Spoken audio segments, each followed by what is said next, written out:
Welcome to Logical-NDE. My name is Emily, and it is my pleasure to narrate the near-death experiences of those who have seen the other side. If you are new to our channel, welcome. For our regular viewers, please sit back and enjoy today's episode. This is part 2 of Maria's near-death experience. So that was the first near-death experience I had nearly 22 and a half years ago. And I spent and dedicated the rest of my life to really understanding what happened to me, what we are, what we are here to do, what is this purpose, and that there has to be something more. I was given so many tools how to learn how to be in this heavy, dense reality here on planet Earth. We are one of the most dense and deepest learning schools for the soul. There has been an insidious occurrence on the planet for some 14,000 years, and we are finally at the point of human evolution. We are where we are going through one of the greatest biological, neurological, physiological, energetic changes ever experienced other than far, far history. And the history of the planet is far greater than we know or think it to be. What I was shown in my second experience was the absolute height and culmination of exactly what I'm trying to describe. I had spent 22 and a half years learning how to deal and cope with the third density vibration that's on the planet, this heavy dark energy, how to learn to apply these gifts and abilities for learning how to live in that duality and that polarity, which is all about opposites. And what I discovered in my second experience just 6 months ago, and exactly 190 days ago, on October 3rd of 2022, is that there is an entire other experience on the planet. So let me just dive right in. From applying those skills in that duality, what I experienced was a lot of challenges. Just because I have this and I've had my near death experience does not absolve me from the hardships of life. If anything, it only gave me the skills by learning those ancient hidden wisdoms and technologies that are upon the planet, how to live in that duality. But I knew that there had to be something more. We had just experienced on the level unlike anything we've ever experienced, other than some, several thousands of years ago, this destruction, even in Atlantean times, which is indeed truth, that there was an incredible shift happening on the planet. That not only did we come out of this massive experience of COVID, but also this incredible electromagnetic shift and change with the what happened and occurred through CERN. We are quite literally in these dual existing realities where there is a deep, darker, heavier, denser um, third density energy on the planet, where most of the people are living that state and vibration.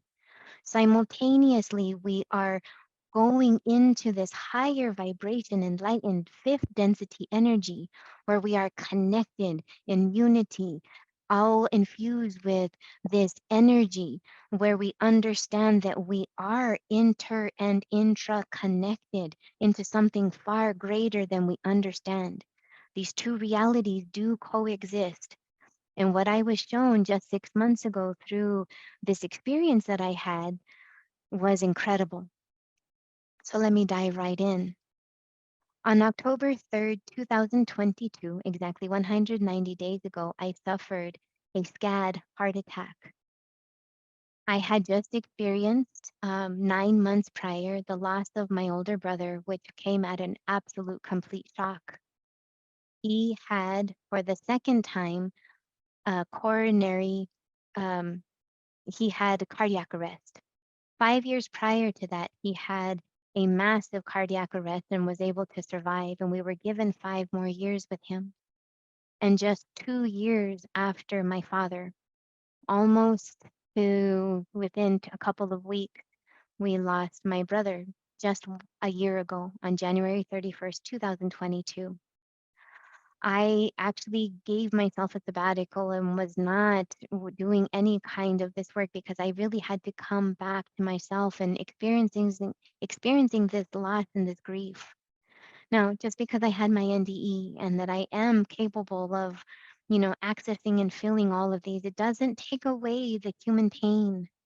So I was in a deep place of that heavy duality, and in the place of asking, my guides, my angels, spirits, the other side, of how to survive this and how to overcome this.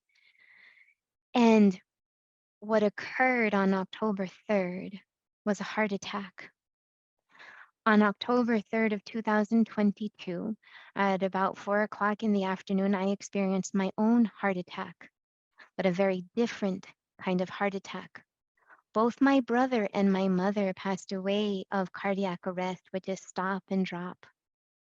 Mine was an entire experience, which was not textbook because the type of symptoms that women feel are extraordinarily different. And it's super important that we become aware of what those symptoms are.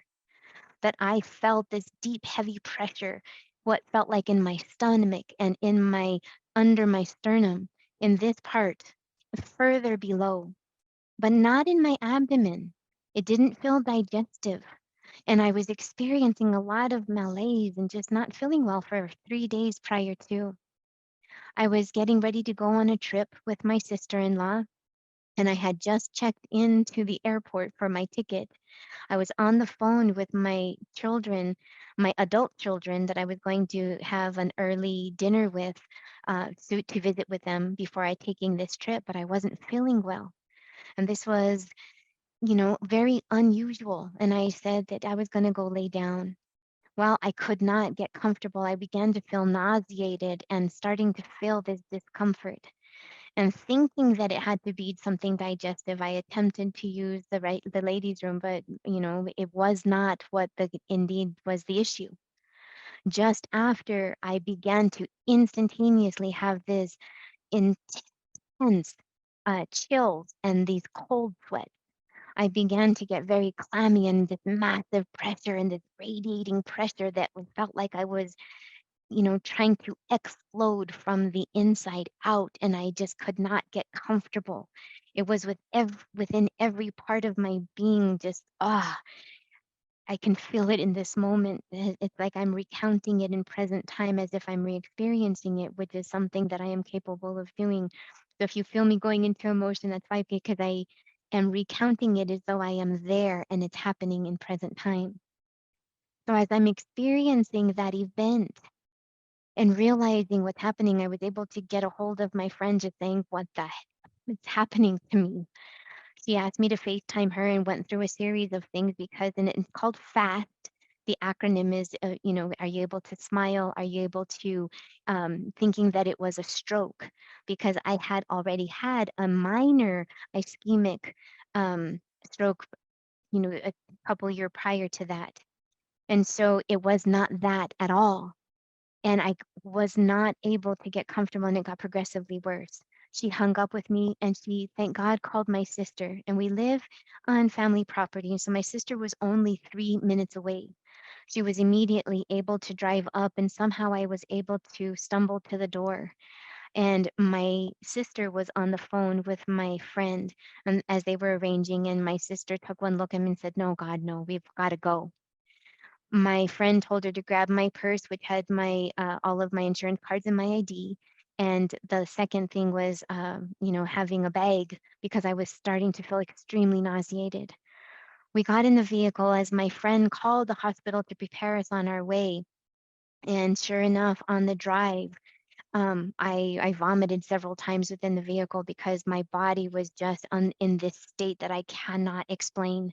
And I began to have this insane radiating pain at the very base of my skull. And it got progressively worse, and the nausea got worse, and the vomiting got worse, and especially that radiating pain inside. It felt as though I had like a ton of bricks or a vehicle on my chest that I just could not, oh, it just felt again that pressure from the inside out. That when we finally got to the emergency room, They hooked me up. They got me in. They began to do the blood test. And over the course of the next 6 hours, they were running several different tests and EKGs, electrocardiograms to see the signals, and then also taking blood tests. And what was shown is that I had elevated protein called troponin. And troponin is a protein that is created when the heart is under duress. Is that under a heart attack or when there's been some kind of blow to physically to the chest, creating damage to the heart or some event to the heart, and it literally goes into what's called a bell curve. So there will be a heightened increase, and over the course of time, it'll begin to decrease. So mine was extremely elevated and was getting higher. And over the course of after being admitted for 4 days, began to decrease after 2 days. While I was there in the hospital, it was confirmed, and I had an amazing emergency room doctor that came and gave the diagnosis just a little bit after 10 o'clock, and I was there with my sister. She was holding my hand at the moment the doctor in the emergency room was giving the diagnosis of a SCAD heart attack. We had never heard of such a thing, and he did indeed confirm that I was having a heart attack. And he described how different it was. Instead of it being a blockage in the coronaries, it was a weakened coronary of the arteries. And so a SCAD heart attack is an acronym that stands for spontaneous coronary artery dissection. It's a weakening of the arteries. And so if you can imagine that this is the artery and that inside of the arteries there are lining, and that with this weakening that part of the artery lining becomes dissected separate from the wall and creates this little barrier flap that is a blockage that doesn't allow the heart to fully function properly. It typically happens within women between any ages starting at as young as 30, but typically between 30, 40, and 50. And it has to do with hormonal changes, but as well as under heightened states of stress and emotional duress, which I had all of it. So from that event, my sister holding my hand, I called my family and we gave the diagnosis, and everybody shifted into prayer. From that moment with my sister holding my hand, she and I cried and we said, "Oh God, no." We began to call upon something entirely different. And I do have a prayer that I say every night, which is, "Dear God, I ask for and I give permission for your legions of healing angels to work with me while I sleep." There's more to it, but that's the primary part.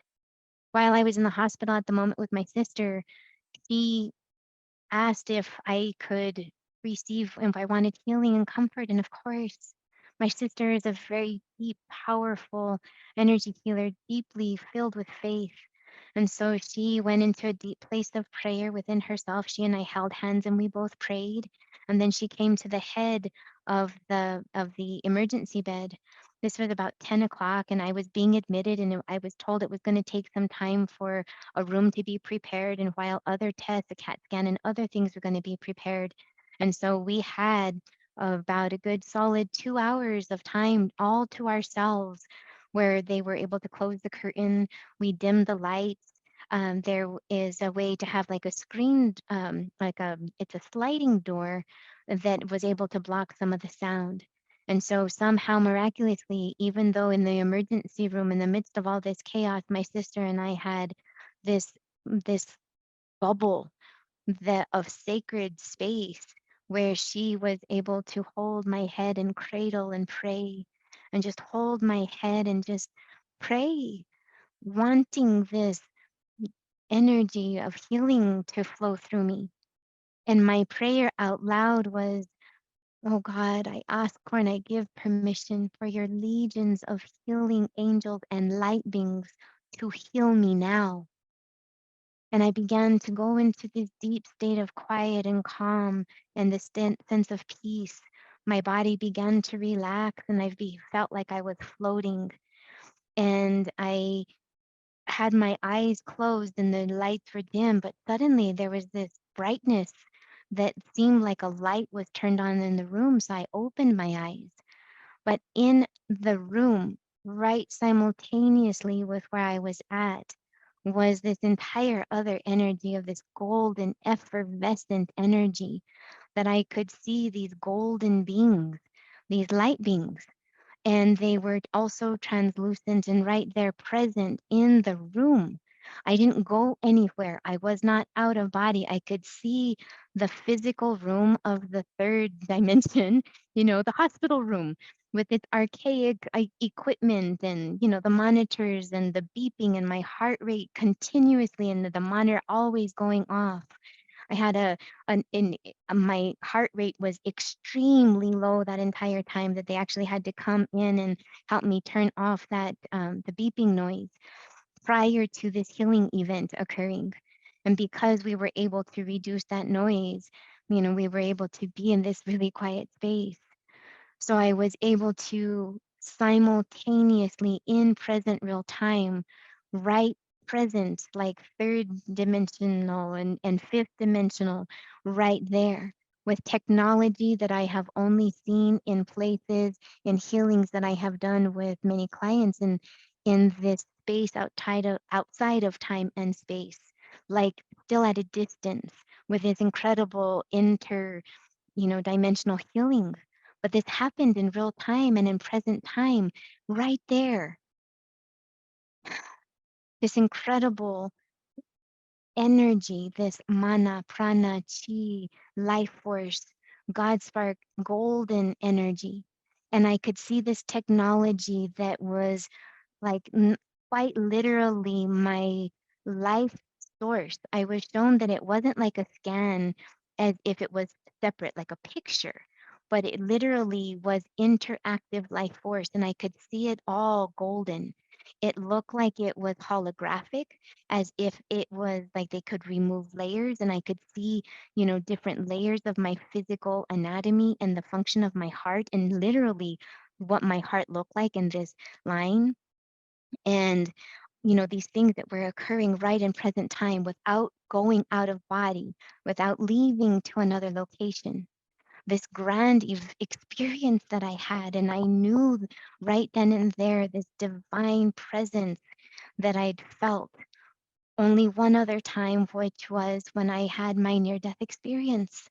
I still felt that same white light, that vibrational presence, but with these incredible beings.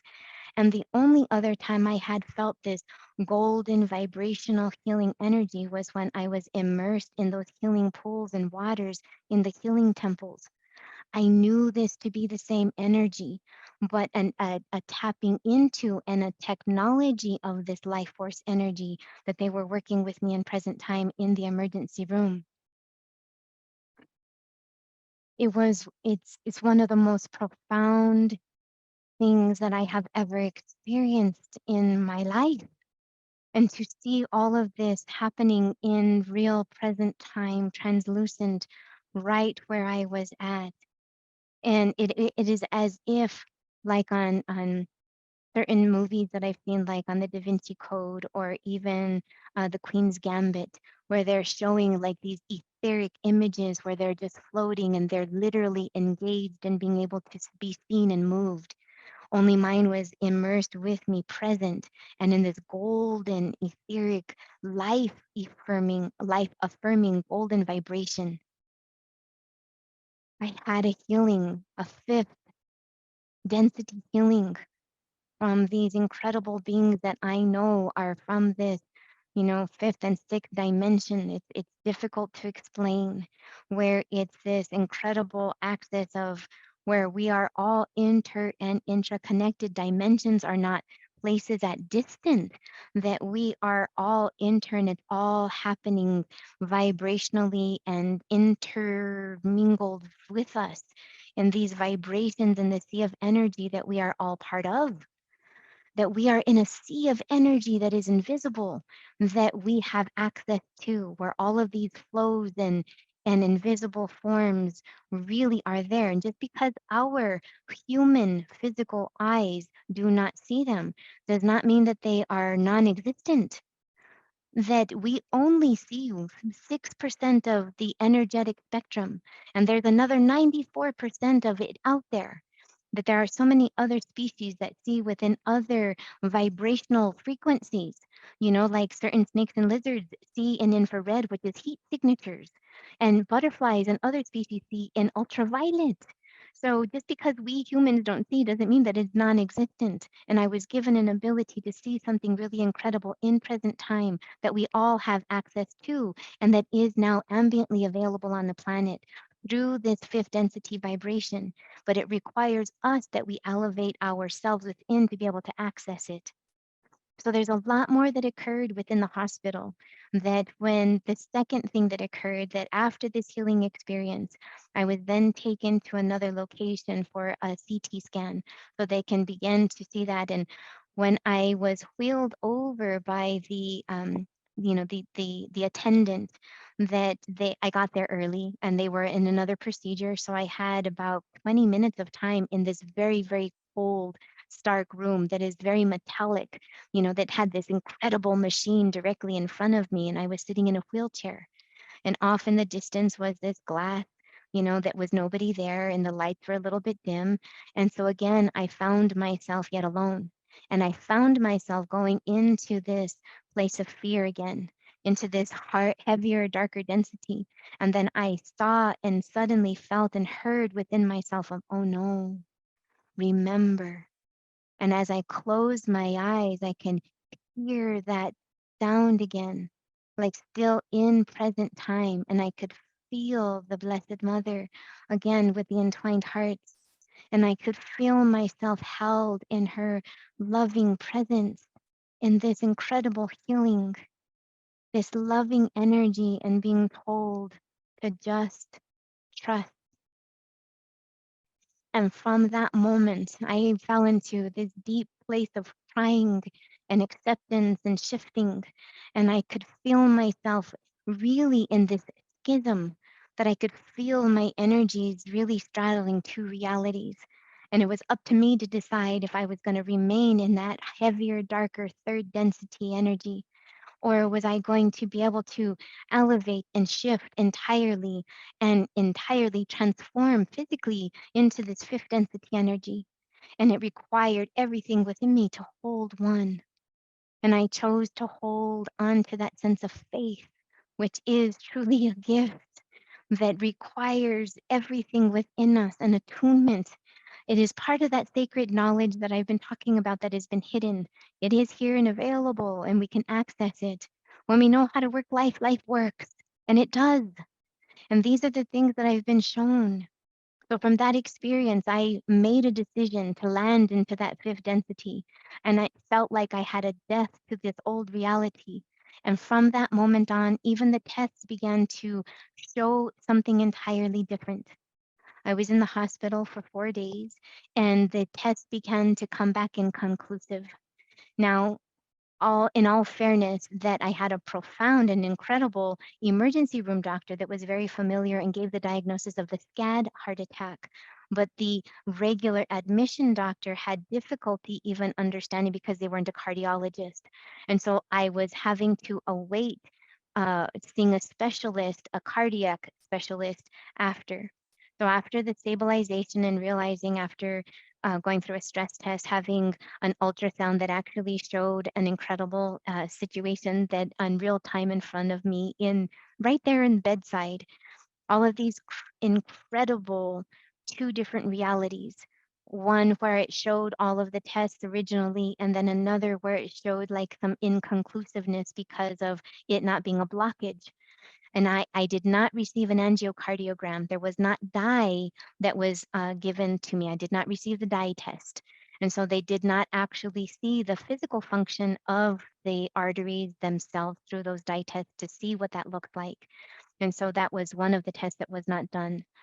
Because, of course, I did not have a blockage, there was no need for stents. And it is necessary that I pay very special attention to my lifestyle and to the level of stress that I allow myself to experience.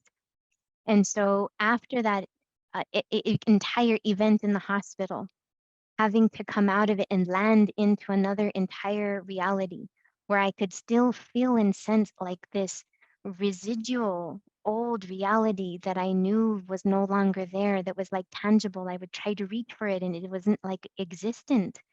And it made me really extend forward and really trying to understand everything that I knew in this third density reality, those rules and the way that things operate don't function the same way.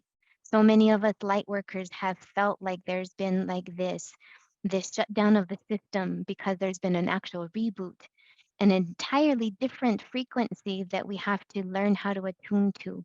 And from October 6th, from my release from the hospital, all the way up until December, was really about understanding a whole new layer of information and what we are. I thought that this veil had been removed from my near death experience before, only to understand that there was actually something still residual, and that there is a technology of incarnations upon the planet, and that even reincarnation is also one of those belief systems that can even trap us upon the earth plane. And that's a lot to talk about and explain. But there's so much more that I now understand, and I'm so excited to be able to share. And with this, I will close with this, is that I now really fully do understand exactly who I am, where I'm from, what I'm here to do, and the decision that I've made to return to this earth plane to be able to share all of these things, because the time of the new earth is now. We are the ones creating it. May we learn the tools for transcending out of that third density, heavier energy, so that we can learn how to live in this fifth density, higher vibration, and creating that new way of living that's happening right now.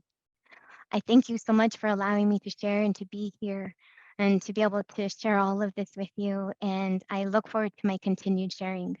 I'm so excited to announce that I have been invited to be a guest speaker at this year's the International Association of Near-Death Studies, and to be on a panel as a medium. So I will be there in Washington, D.C. on my birthday, actually August 30th, now in 2023 in Washington. And so I look forward to be continuing to share my story and to start really talking about these greater, bigger things that can really help us create this new earth, and to be in that vibration of love to change, because that's what we're meant to do. Thank you so much for allowing me to be here. I'm Maria Lupita Gurule. I am a death survivor. I am a soul reader. I am a psychic medium, and I am a wisdom keeper. And I look forward to sharing everything that I know so that we can create a community where we can really change the world. Thank you. Thanks for watching today's episode. If you would like to watch part 1 of Maria's near-death experience, please click the video on the right side of the screen. Please don't forget to give us a like and subscribe. We'll see you next time.